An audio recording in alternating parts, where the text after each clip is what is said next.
Why do narcissists seem to hate cats? Hi there, it is Deb from Deb's Corner Canada. It is a lovely day out here in Nova Scotia. I thought today I would sit out maybe by one of our local lakes and just kind of show you our wares and how it is out here, which is quite lovely. So I wanted to also, if everybody can just kind of do a like or a subscribe, I would be deeply appreciative of that on my different channels there. So we have I have my YouTube and TikTok and all that good stuff as well. And so if you guys could kind of like and follow along, and I wanted to really sincerely thank those of you who really, I'm noticing, were really faithfully following. And I thank you from the bottom of my heart. I'm very appreciative of this. And following all my channels like YouTube, Facebook, TikTok, Cura, Threads, Insta, all those good ones, right? And I did a little count the other day, and we're at about 11,000 plus followers. So I'm very appreciative of this.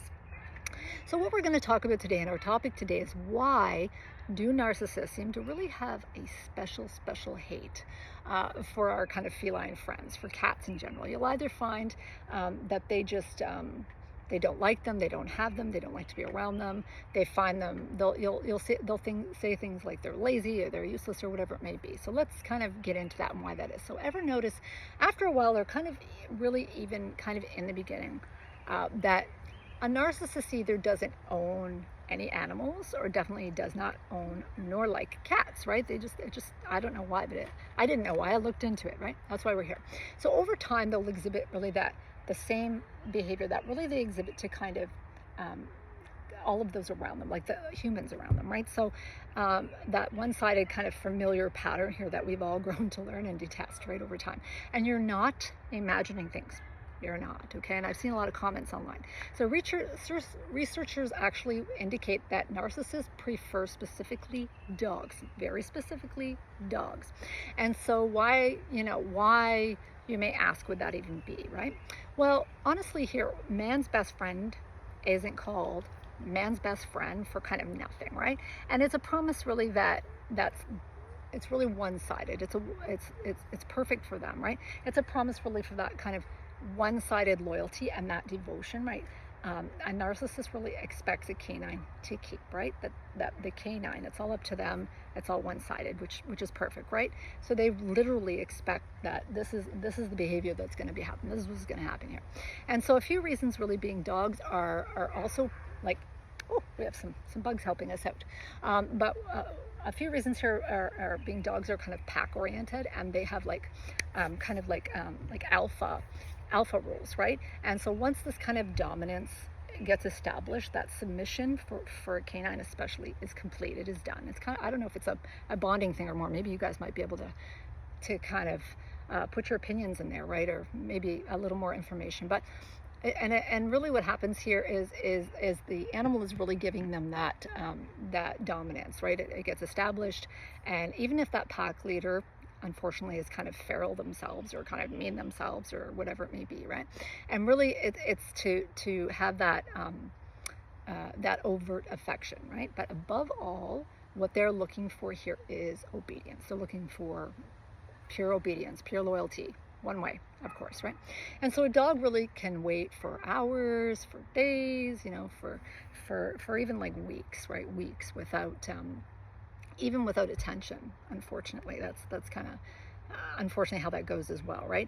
And they'll still remain protective and loyal, really, and that's regardless of kind of the owner's true nature, their true character, their true behavior, right? They're going to be doing this, right? And so what happens here too is dogs or canines are really kind of highly trainable, much honestly like some human counterparts to them, right? That they will target. Like it's really a training way, really, method as well, and also really heartbreakingly will still provide a narcissist kind of unearned, undeserved, and kind of unreturned validation. So even after like prolonged neglect or mistreatment, I liken this really to that kind of mean nice dynamic that they kind of put onto others, right? It's kind of like this dynamic that happens, right? And so here are some of the reasons why dogs are actually really honestly preferred by a narcissist, right? And so usually they will choose kind of an intimidating or kind of a prestigious breed, okay? So like, one of those big kind of aggressive breeds, but they're going to be really prideful about this and really kind of puff up their chest and all of that good stuff, right? Or a prestigious breed. So, this puppy was, $10,000, and I got it from an exclusive breeder and that kind of crud, right? And the animal, much like those human targets that they're after here, is simply kind of a public prop, okay? Which kind of projects outward what they're not, and they seriously lack internally themselves. So this is kind of an outward public image projection with an animal. Okay, they're using the animal instead of a car, instead of a spouse or whatever, they're using the animal. And so really what's happening too is, again, they're doing that same old, right? By pretending, pushing out that they're the nice guy, the nice girl, or the humanitarian to strangers or potential kind of human targets, to kind of like lure them in. Think of it like a hook in the water, right? And so you'll notice really that any kind of like pet ownership will also follow very, very specific cycles, right? Just like humans, right? It kind of mirrors this. So you're going to see the love bomb, the devalue, and the discard, if you really look, okay? And so following those human target cycles, it's going to follow those, but it's with an even more, if you think about it, like captive audience, a more vulnerable audience, like a child, right? Like it's not like they can just all of a sudden leave or remove themselves, right? And so what happens here too is you're going to see a sample would be the love bombing pet stage. So you're going to look for them being very braggy, okay, out in public. So they're all over social media, and yeah, at first somebody might introduce their pet and whatever. I'm just talking about narcissists, okay? So they're looking like they're braggy out in public, lots of pictures. They're kind of packed filled with kind of over the top, kind of delirious, happy, charming introductions, and the pet loves them so much you're going to notice it's kind of one way when they're talking about them as well, okay? Usually on social media, but maybe with neighbors or maybe coworkers, things like that. And here's where you're going to see kind of special collars, or you'll see like prestigious boarding schools or training classes, or even like very, very expensive foods being flown in, or ordered or whatever, being kind of bragged about, right? And it's where you're gonna really also see them like kind of smiling in pictures, right? And in a big dog park, or the dog is kind of hanging happily out a window going for a ride, and frankly probably the only ride they're gonna go for. So the point here being, it'll be kind of very public. It's gonna be a very kind of a public facing situation that's going to be happening, okay? That's kind of where you're going to see the first kind of flags, okay? And they will, by the way, also use them shamelessly in dating profile pics or online profiles. Please stay away from them, please. They're riddled with narcissists and toxic transactional people. I digress. And that they'll even use kids as well, like within the same kind of vein, just like they would like an animal, right? Just to kind of give that altruistic, harmless, really, they're really nice, right? That kind of that hook in the pond of life, right? That's what those photos are doing, actually, unfortunately.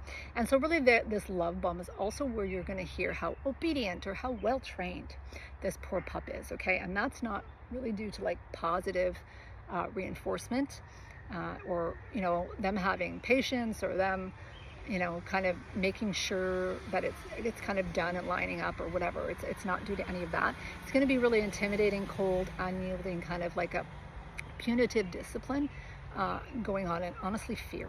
Okay, so once that cute little attention getting puppy is no longer convenient, cute, shiny, getting them the attention they want, or becomes a drain, or they have to put time in, it's now devalue time. Sound familiar? And so really the animal, kind of much like everyone and everything else around them, is just another novelty that is gonna, it's gonna lose that newness. That's where they may try the old, my poor pet has this or that, or some sort of kind of pity play, right, for people to kind of comment and kind of get that validation and attention, right, like helping them with their problem and all of that, right? And this is also honestly in secret what's actually happening when those types of things are going on, is where the daily kind of walking, watering, feeding, that medical care, that affection for the animal is going to be neglected so badly that typically it's now going to be forced completely upon others around them, such as spouses, children, a neighbor, or even like a hired professional. And it's to keep up appearances, okay? It's not for practicality, which a lot of people I know do for practicality, right?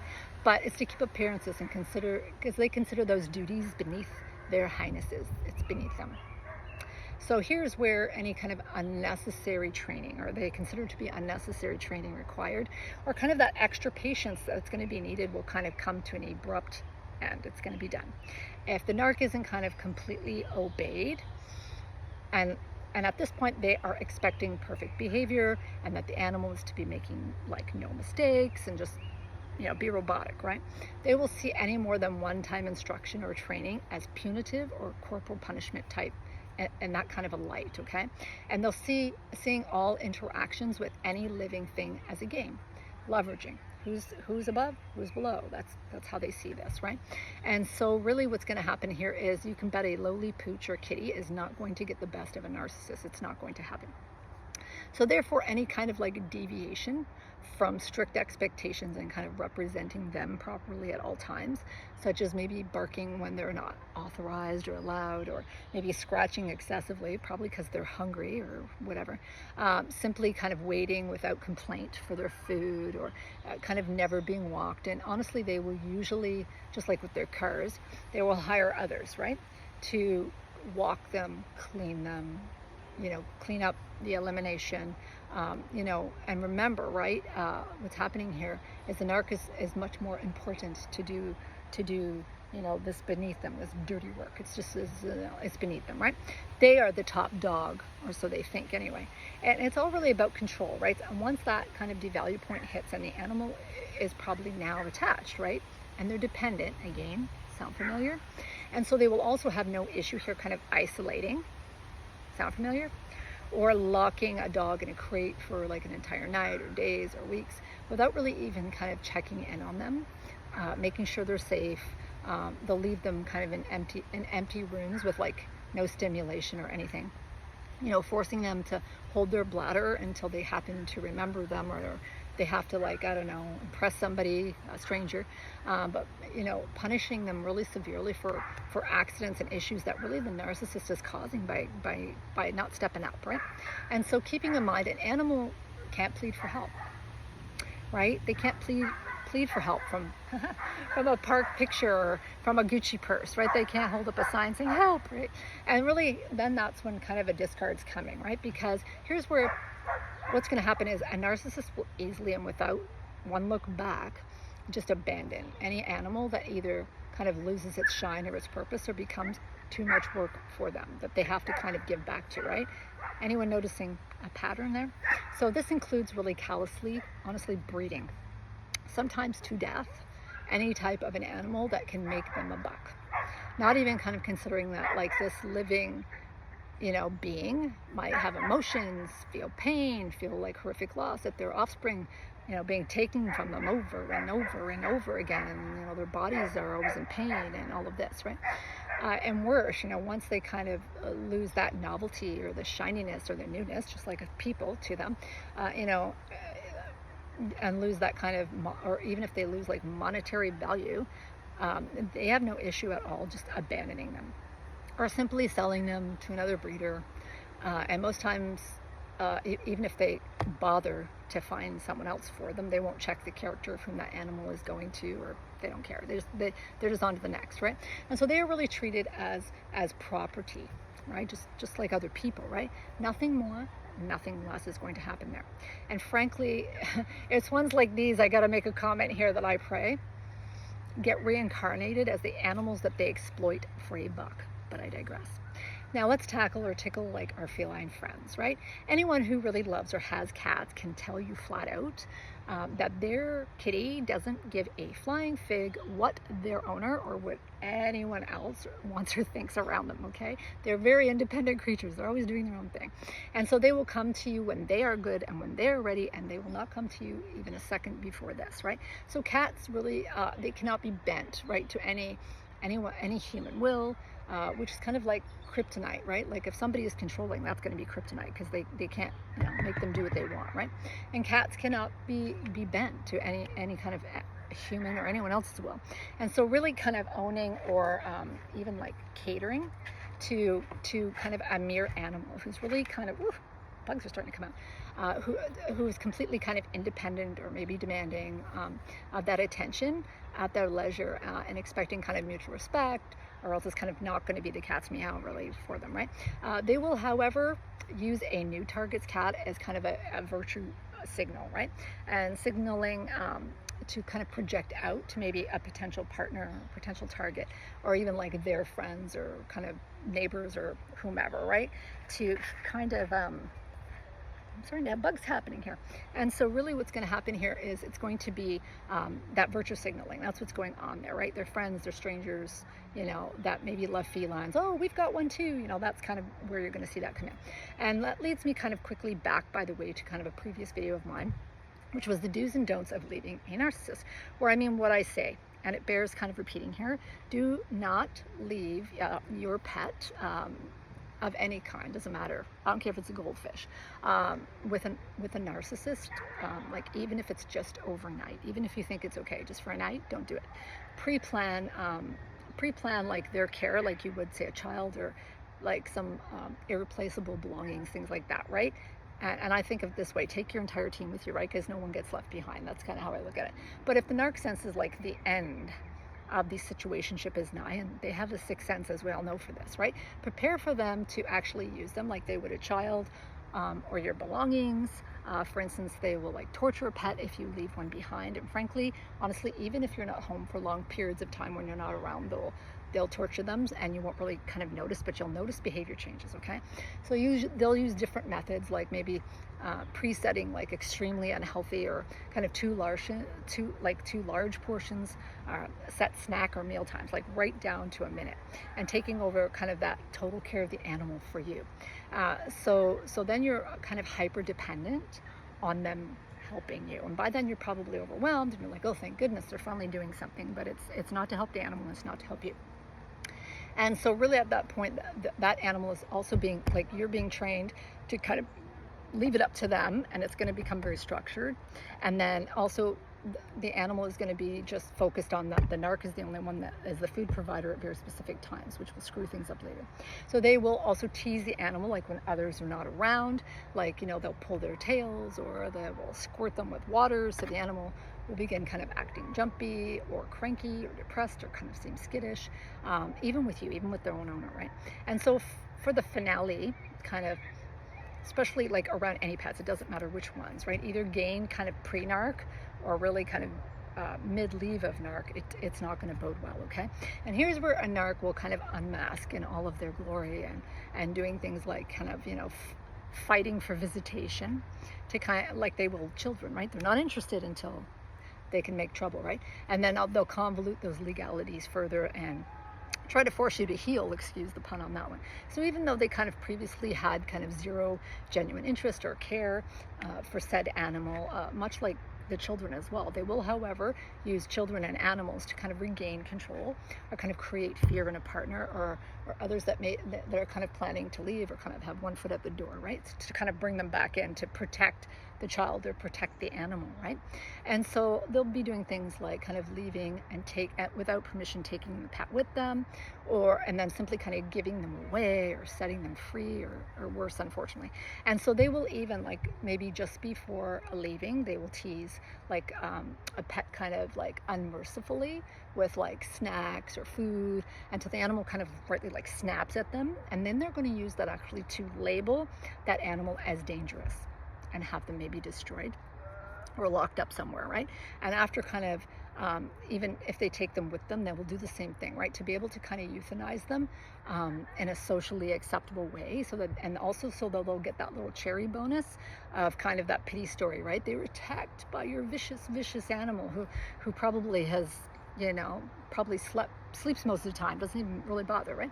And so really they have no issues here kind of threatening a departing partner or family member with kind of harming the animal, abandoning the animal, giving away the animal, taking custody of the animal, or even destroying the animal to kind of get their revenge, or to, I guess, power or leverage up, or I don't know what their points would be. Sorry, the bugs are getting to me now. It's getting a little, the sun might be setting soon. So, and in any case, so really kind of recapping, and really they don't see what the big deal is, right? Because that animal to them is is an object. It is a chess piece on the board. It is something that they can use to get you back in line, right? And so to recap here, dogs offer them that typical kind of one-sided kind of controlled situationship, and they are designed in essence to kind of really perfectly cater to their bottomless and desperate need to kind of control, to dominate, to get that one-sided loyalty that they somehow think is acceptable, and really they want to control, right, without having really to reciprocate, without having to give it back, right, and really nurture any kind of two-way connections, right, and having kind of an unfettered and instant unearned validation, which is kind of what they crave above all else, is validation, and it's usually almost always unearned, right. Cats, on the other hand, they kind of dare to stand alone, right? They do their own thing, and they demand reciprocity, right? They will vocalize, or they will demonstrate without any doubt, their displeasure with you, or that they want affection right now, and totally they will pivot and they will react to kind of the owner's true behavior, right? And treatment alone. Nothing else is going to matter to them. So they don't care if you're nicer at the beginning and then you're cruel later. They see you in the here, and they see you in the now, and they know your true patterns both in public and in private, because you're the same, right? You're the same in private as you are in public. So they can usually frankly smell a phony miles away too. I notice, at least with my animals. So they cannot be bribed with snacks or kind of temporary kind fake behavior, and they can't be silenced, or they can't be trained to kind of comply. A cat wouldn't dream of giving any person, including their owner, any kind of blind obedience or loyalty, and especially really honestly those they've learned around them like are chaotic or untrustworthy, or kind of like they can't figure them out and they can go off anytime. Like you'll kind of notice after a while. So if the poor cat is kind of alone with one of them, unfortunately somehow, the narcissist will do things like abandon or give them away, as we discussed before, without food and basics. But another thing they're going to do here is they're going to kind of try not to give them food or basics and kind of hold those back in an effort to force dependence or some sort of absolute compliance from the animal, right? So they're going to use the basics, the things that they need, right? I know. And so an exception here in Narcland actually would be the ones who loudly claim that their cat is just like a dog. Their cat's just like a dog, and follows them without question, follows them everywhere, just like a dog, does what they're told, just like a dog. But you're going to notice, like a dog is kind of really how you're going to notice, right? And really that's all about, them becoming revalued, because they can be dominated, right? Because they can be the alpha, because they are loyal like a dog, right? And some cats actually are very much like that. But okay, so look for kind of those day-to-day interactions, right? Like words matching the action, so including cleaning litters, filling feeders, cuddling, playtime, walks, allowing them on beds. I'm going to say something that I noticed and I've read about a bit, but narcs really tend to freak out if a cat or a dog is actually on their bed, even though they have dirty sheets, no sheets, clothes all over everywhere, cigarette smells everywhere, and this and that, and they'll bed up with any stranger with fleas, but they're worried about a cat or dog being on the bed. The irony gets to me sometimes. So that covers our kind of narcissists hate cats, right? Sorry about all the bugs that were out and about here. It covers that, but stay tuned for our next topic, which is going to be narcissistic friends and neighbors. And God bless you. Keep that light shining, and remember, you matter and you're loved. Bye for now.